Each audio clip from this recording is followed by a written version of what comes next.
University.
माननीय प्रधानमंत्री श्री नरेंद्र मोदी जी, भारत से आए अन्य गणमान्य अतिथिगण, मैं आप सबों का जापान में रह रहे भारतवंशियों की ओर से हृदय से स्वागत करता हूं। देवियों और सज्जनों, अब हमारे गर्व का प्रतीक राष्ट्रगान की धुन बजाई जाएगी। आप सबों से अनुरोध है कि अपनी जगह पर खड़े होकर राष्ट्रगान को सम्मान दें और इससे प्रेरणा लेकर अपने देश को गतिशील प्रगति के पथ पर आगे बढ़ाएं। राष्ट्रगान के समापन के बाद माननीय प्रधानमंत्री जी का अभिभाषण प्रारंभ होगा। कृपया अपनी जगहों पर चले जाएं।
भारत माता की, भारत माता की।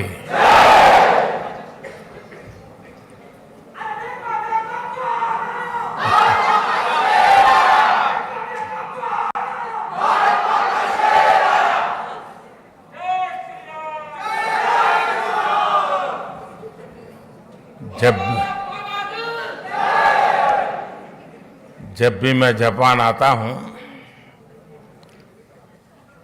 तो मैं हर बार देखता हूं कि आपकी स्नेह वर्षा हर बार बढ़ती ही जाती है।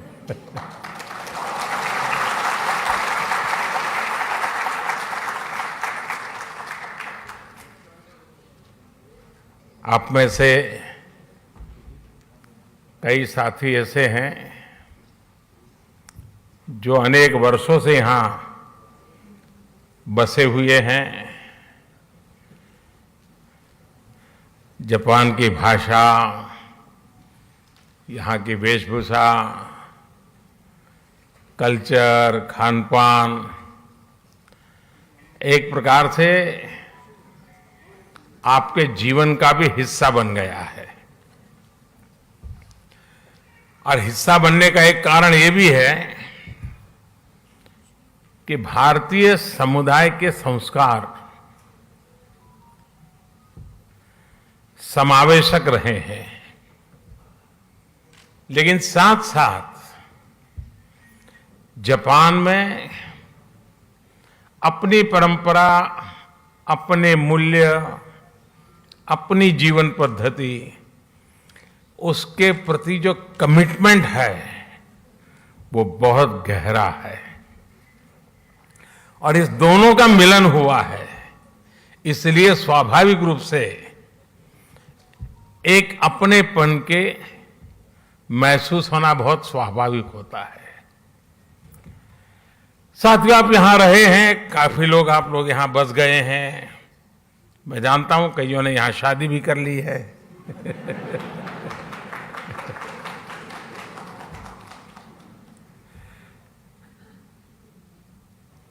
लेकिन ये भी सही है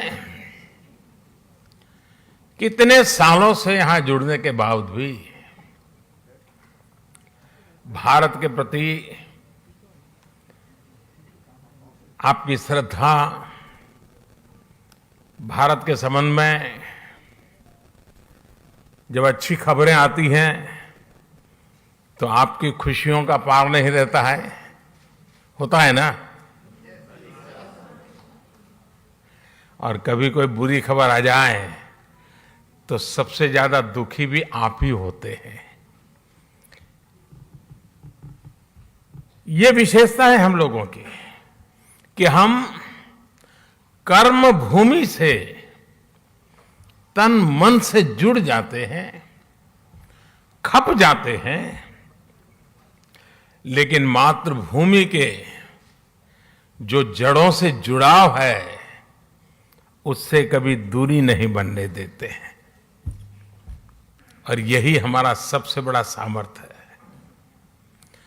साथियों, स्वामी विवेकानंद जी जब अपने ऐतिहासिक संबोधन के लिए शिकागो जा रहे थे तो उससे पहले वो जापान आए थे और जापान ने उनके मन मंदिर में, उनके मन मस्तिष्क पर एक गहरा प्रभाव छोड़ा था।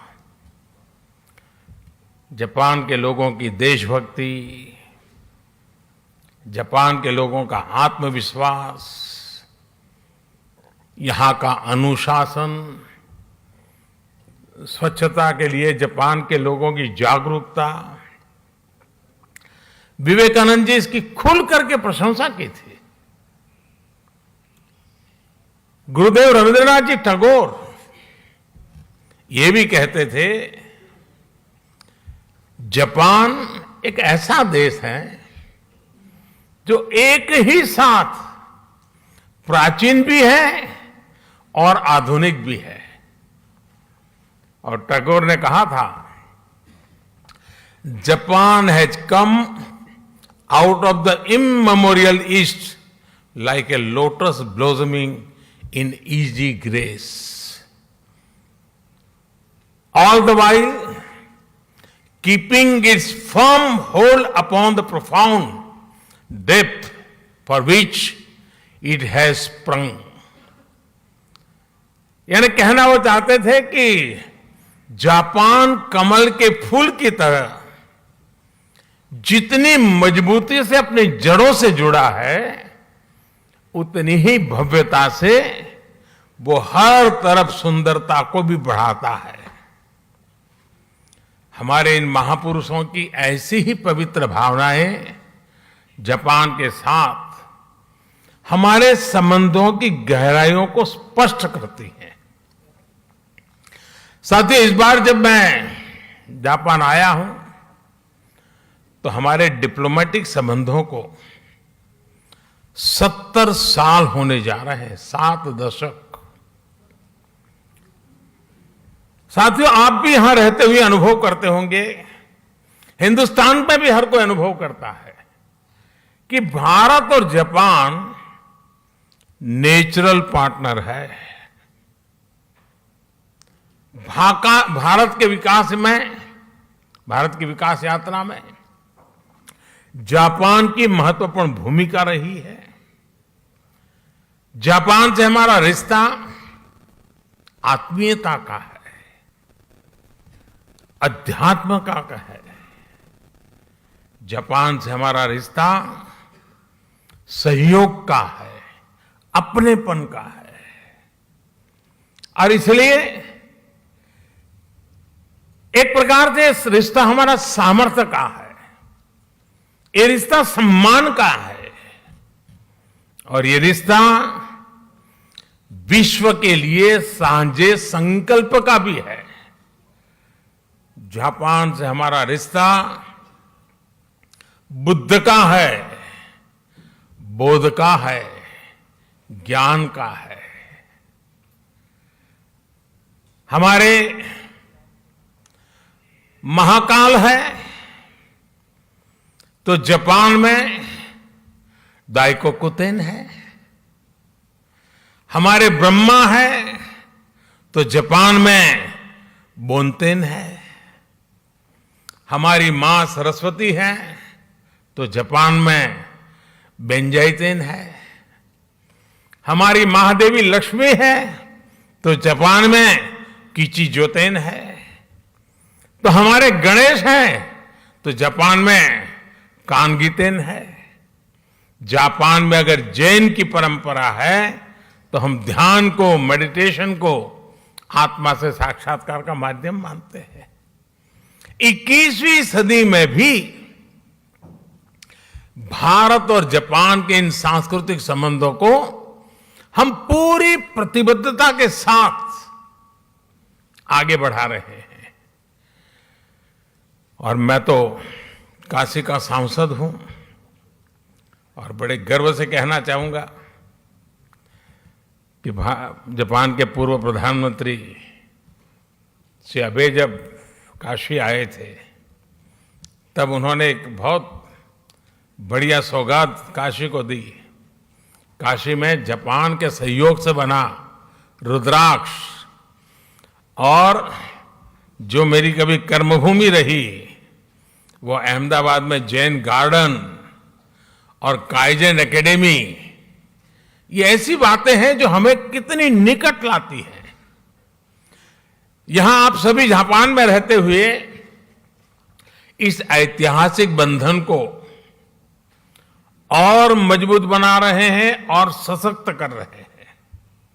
साथियों, आज की दुनिया को भगवान बुद्ध के विचारों पर, उनके बताए रास्ते पर चलने की शायद पहले से ज्यादा जरूरत है।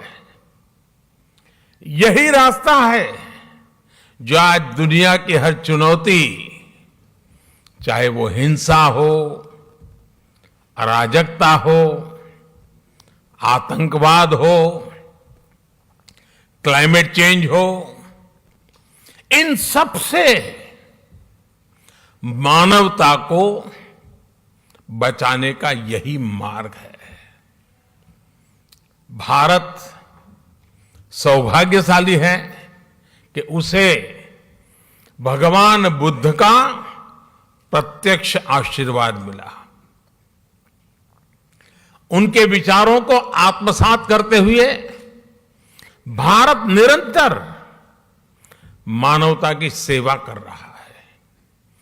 चुनौतियां चाहे किसी भी प्रकार की हो, कितनी बड़ी क्यों न हो, भारत उनका समाधान ढूंढता ही है। कोरोना से दुनिया के सामने जो 100 साल का सबसे बड़ा संकट पैदा हुआ वो हमारे सामने है। और ये जब शुरू हुआ था तब किसी को नहीं पता था कि आगे क्या होगा। शुरू में तो ऐसा ही लग रहा था वहां आया है, यहां क्या है। किसी को पता नहीं था इसको कैसे हैंडल किया जाए। और न वैक्सीन भी नहीं थी और न इस बात का कोई आइडिया था कि वैक्सीन कब तक आएगी। यहां तक कि इस बात पर भी डाउट था कि वैक्सीन आएगी या नहीं आएगी। चारों तरफ अनिश्चितता का माहौल था। उन परिस्थितियों में भी भारत ने दुनिया के देशों में दवाएं भेजी। जब वैक्सीन्स अवेलेबल हुई तो भारत ने मेड इन इंडिया वैक्सीन्स अपने करोड़ों नागरिकों को भी और दुनिया के 100 से अधिक देशों को भी भेजी।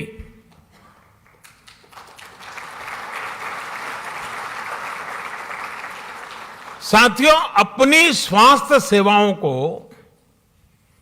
और बेहतर बनाने के लिए भारत अभूतपूर्व निवेश कर रहा है। दूर सुदूर क्षेत्रों में भी स्वास्थ्य सुविधाएं पहुंचे, इसके लिए देश भर में लाखों नए वेलनेस सेंटर्स बनाए जा रहे हैं।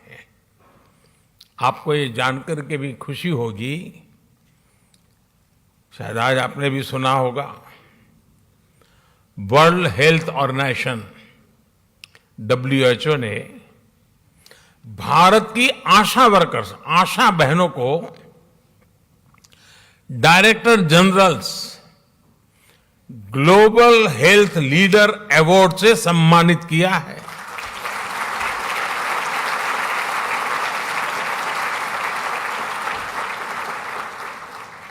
भारत की लाखों आशा बहनें मैटरनल केयर से लेकर के वैक्सीनेशन तक, पोषण से लेकर के स्वच्छता तक देश के स्वास्थ्य अभियान को गति दे रही है। और गांव के अंदर मैं आज जापान की धरती से हमारी सभी आशा वर्कर बहनों को हृदय से बहुत बहुत बधाई देता हूं, उनको सैल्यूट करता हूं।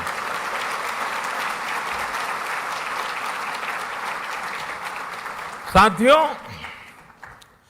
भारत आज किस तरह वैश्विक चुनौतियों का मुकाबला करने में मदद कर रहा है, इसका एक और उदाहरण एनवायरनमेंट का भी है।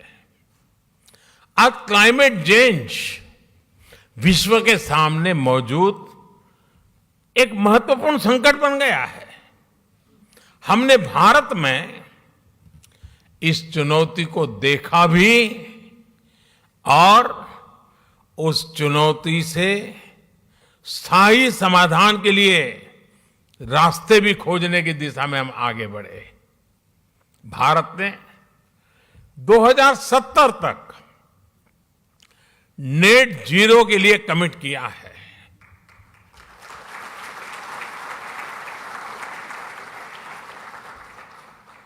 हमने इंटरनेशनल सोलर अलायंस जैसे ग्लोबल इनिशिएटिव का भी नेतृत्व किया।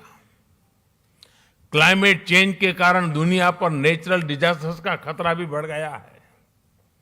इन डिजास्टर्स के खतरों को, उनके प्रदूषण के दुष्प्रभावों को जापान के लोगों से ज्यादा बेहतर और कौन समझ सकता है।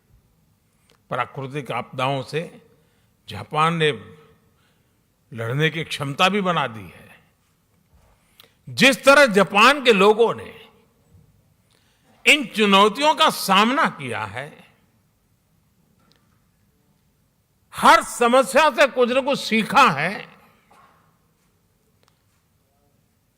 उसका समाधान खोजा है और व्यवस्थाएं भी विकसित की है, व्यक्तियों का भी उस प्रकार से संस्कार किया है। यह अपने आप में सराहनीय है। इस दिशा में भी भारत ने CDRI यानी coalition for disaster resilient infrastructure में लीड ली है। साथियों, भारत आज ग्रीन फ्यूचर, ग्रीन जॉब्स के लिए, कैरियर रोडमैप के लिए भी बहुत तेजी से आगे बढ़ रहा है। भारत में इलेक्ट्रिक मोबिलिटी को व्यापक प्रोत्साहन दिया जा रहा है। ग्रीन हाइड्रोजन को हाइड्रोकार्बन का विकल्प बनाने के लिए विशेष मिशन शुरू किया गया है। बायोफ्यूल से जुड़ी रिसर्च और इंफ्रास्ट्रक्चर के निर्माण पर बहुत बड़े स्केल पर काम चल रहा है। भारत ने इस दशक के अंत तक अपनी टोटल इंस्टॉल्ड पावर कैपेसिटी का 50% 50% नॉन फॉसिल फ्यूल से पूरा करने का संकल्प लिया है।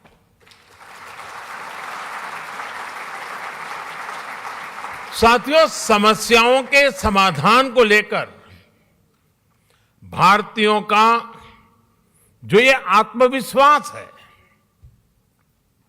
ये आत्मविश्वास आज हर क्षेत्र में, हर दिशा में, हर कदम पर दिखाई देता है। ग्लोबल सप्लाई चेन को जिस प्रकार बीते 2 सालों में नुकसान पहुंचा है,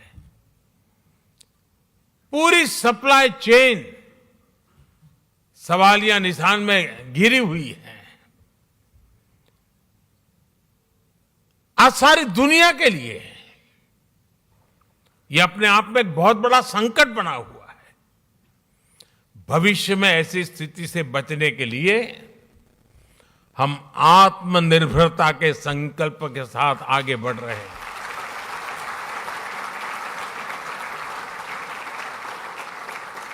और आत्मनिर्भरता का ये हमारा संकल्प सिर्फ भारत के लिए है ऐसा नहीं है। ये एक stable, trusted global supply chain के लिए भी बहुत बड़ा इन्वेस्टमेंट है। आज पूरी दुनिया को यह एहसास हो रहा है कि जिस स्पीड और स्केल पर भारत काम कर सकता है वो अभूतपूर्व है। दुनिया को आज ये भी दिख रहा है कि जिस स्केल पर भारत अपनी इंफ्रास्ट्रक्चर और इंस्टीट्यूशनल कैपेसिटी बिल्डिंग उस पर जो जोर दे रहा है यह भी अभूतपूर्व है। मुझे खुशी है कि हमारी इस कैपेसिटी के निर्माण में जापान एक अहम भागीदार है।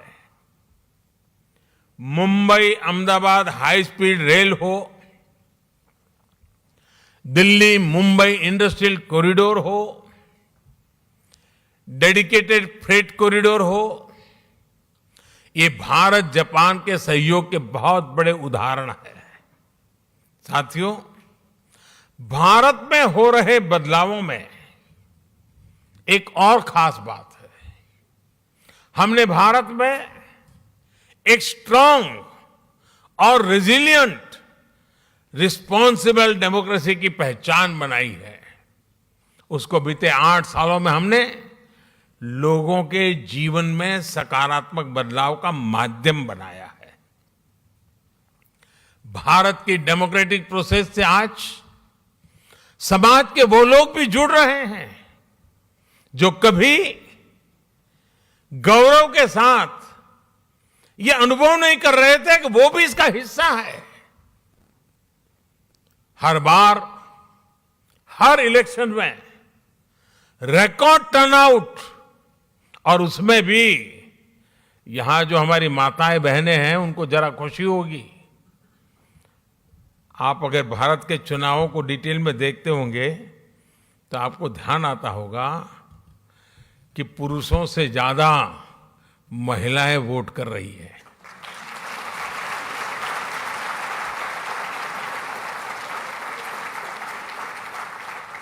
ये इस बात का प्रमाण है कि भारत में डेमोक्रेसी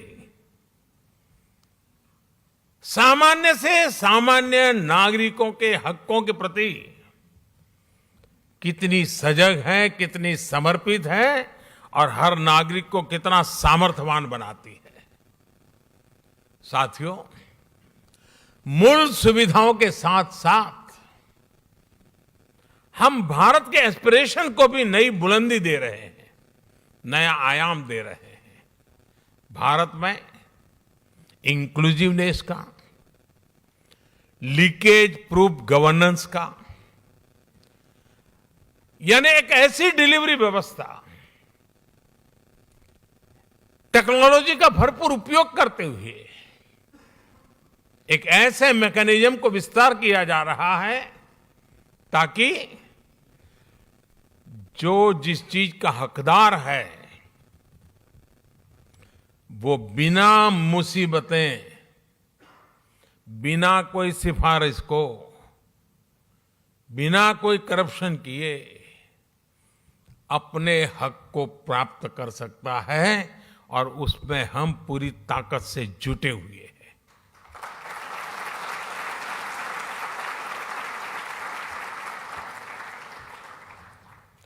और टेक्नोलॉजी के इस उपयोग ने, डायरेक्ट बेनिफिट ट्रांसफर की इस परंपरा ने कोरोना के इस विकट कालखंड में गत 2 वर्ष में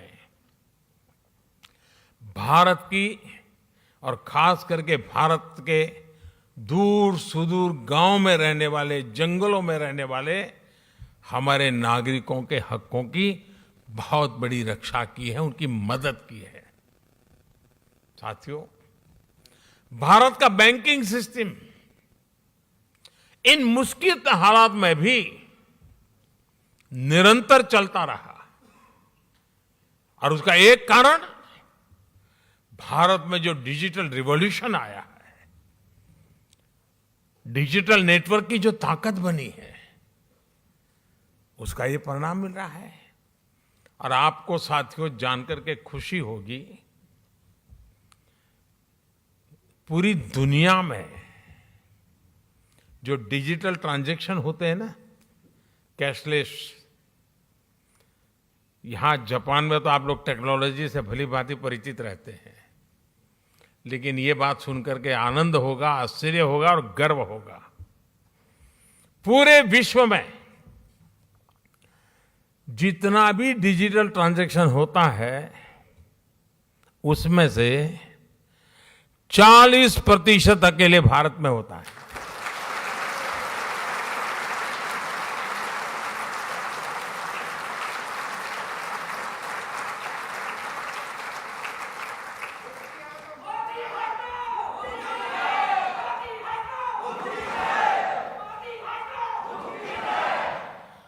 कोरोना के शुरुआती दिनों में जब सब बंद था,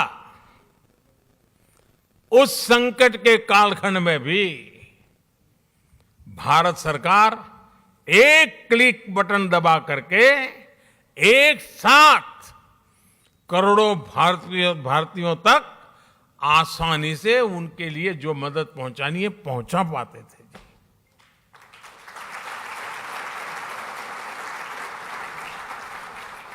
और जिसके लिए मदद तय थी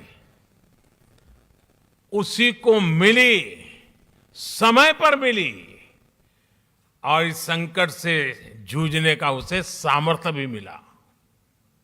भारत में आज सही मायने में पीपल लेड गवर्नेंस काम कर रही है। गवर्नेंस का यही मॉडल डिलीवरी को एफिशिएंट बना रहा है। यही डेमोक्रेसी पर निरंतर मजबूत होते विश्वास का सबसे बड़ा कारण है। साथियों, आज जब भारत आजादी के 75 साल मना रहा है, आजादी का अमृत महोत्सव मना रहा है, तो वो आने वाले 25 साल यानी आजादी के 100वें वर्ष तक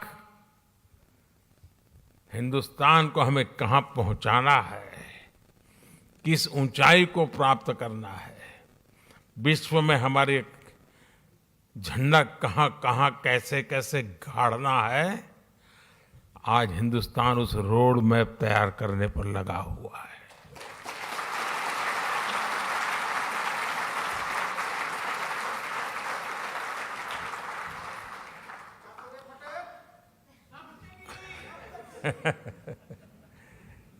आजादी का ये अमृतकाल भारत की समृद्धि का, संपन्नता का एक बुलंद इतिहास लिखने वाला है। दोस्तों, मैं जानता हूं कि ये जो संकल्प हमने लिए हैं, ये संकल्प आप पे बहुत बड़े हैं, लेकिन साथियों, मेरा जो लालन पालन हुआ है, मुझे जो संस्कार मिले हैं, जिन जिन लोगों ने मुझे गढ़ा है, उसके कारण मेरी भी एक आदत बन गई है। मुझे मक्खन पर लकीर करने में मजा नहीं आता है, मैं पत्थर पर लकीर करता हूं।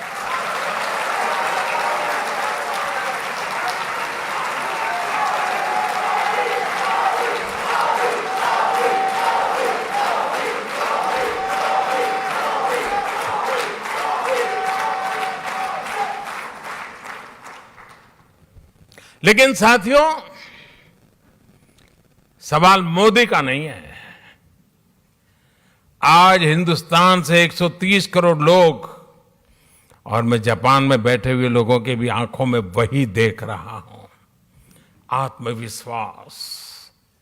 130 करोड़ देशवासियों का आत्मविश्वास, 130 करोड़ संकल्प, 130 करोड़ सपने, और इस 130 करोड़ सपनों को पूर्ण करने का ये विराट सामर्थ्य परिणाम निश्चित लेके रहेगा। दोस्तों, हमारे सपनों का भारत हम देख के रहेंगे।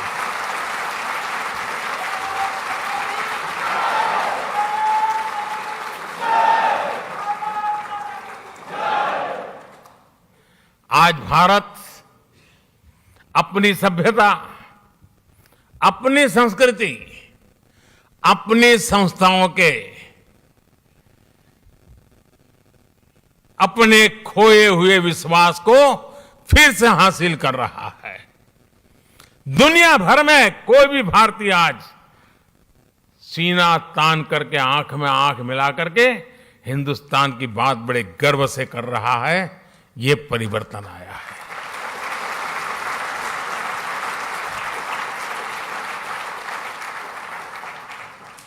आज मुझे यहां आने से पहले भारत की महानताओं से प्रभावित कुछ लोग जो अपना जीवन खपा रहे हैं, ऐसे लोगों के दर्शन करने का मुझे मौका मिला, और बड़े गर्व से वो कह रहे थे योग की बातें। वो योग को समर्पित है। जापान में भी शायद ही कोई होगा जिसको योग की कल्पना न हो। हमारा आयुर्वेद, हमारी पारंपरिक चिकित्सा पद्धति, आजकल तो हमारे मसाले सब दूर, उसकी मांग बढ़ रही है। लोग हमारी हल्दी मंगवा रहे हैं। इतना ही नहीं साथियों, हमारी खादी, वरना तो आजादी के बाद धीरे धीरे धीरे धीरे वो नेताओं के कॉस्ट्यूम बनकर के रह गई थी।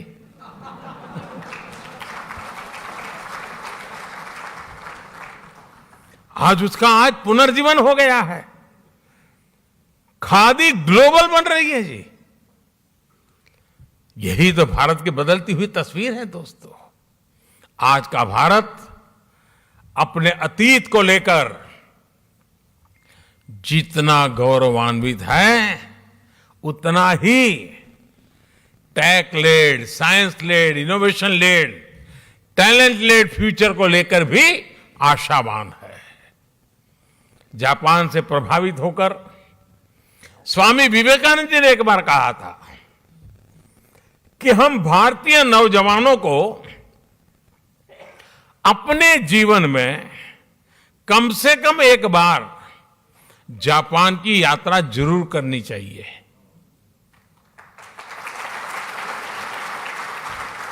आप लोग ये वाक्य पढ़ करके आएंगे हो, ऐसा मैं तो नहीं मानता हूं, लेकिन विवेकानंद जी ने भारत के लोगों को कहा था कि भाई एक बार देखकर तो आओ जापान है कैसा। साथियों, उस जमाने में स्वामी विवेकानंद जी ने जो कहा था, आज के युग के अनुरूप उसी बात को, उसी सद्भावना को आगे बढ़ाते हुए मैं कहना चाहूंगा कि जापान का हर युवा अपने जीवन में कम से कम एक बार भारत की यात्रा करे।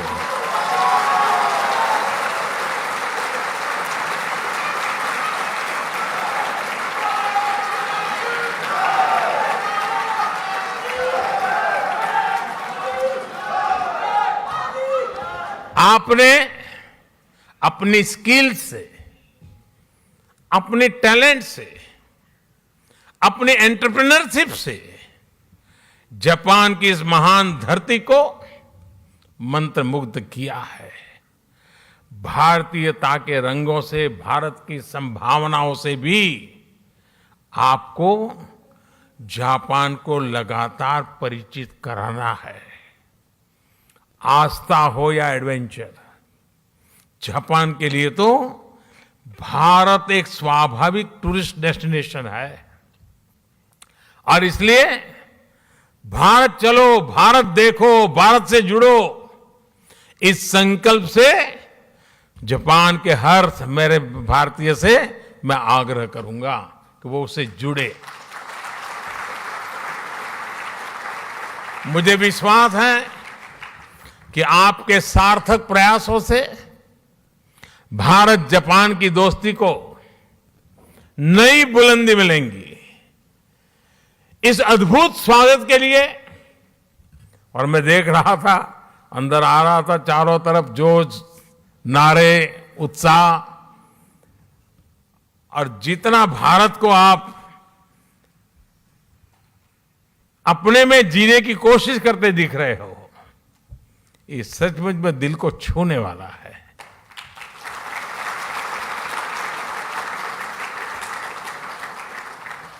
आपका ये प्यार, ये स्नेह हमेशा बना रहे।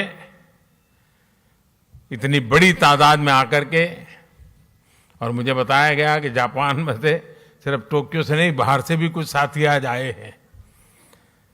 पहले मैं आया करता था, इस बार नहीं आ पाया तो आप भी आ गए। लेकिन मुझे अच्छा लगा, आप सबके दर्शन करने का अवसर मिला। मैं फिर एक बार आप सबका बहुत बहुत धन्यवाद करता हूं, हृदय से आभार व्यक्त करता हूं। भारत माता की, भारत माता की, भारत माता की बहुत बहुत धन्यवाद।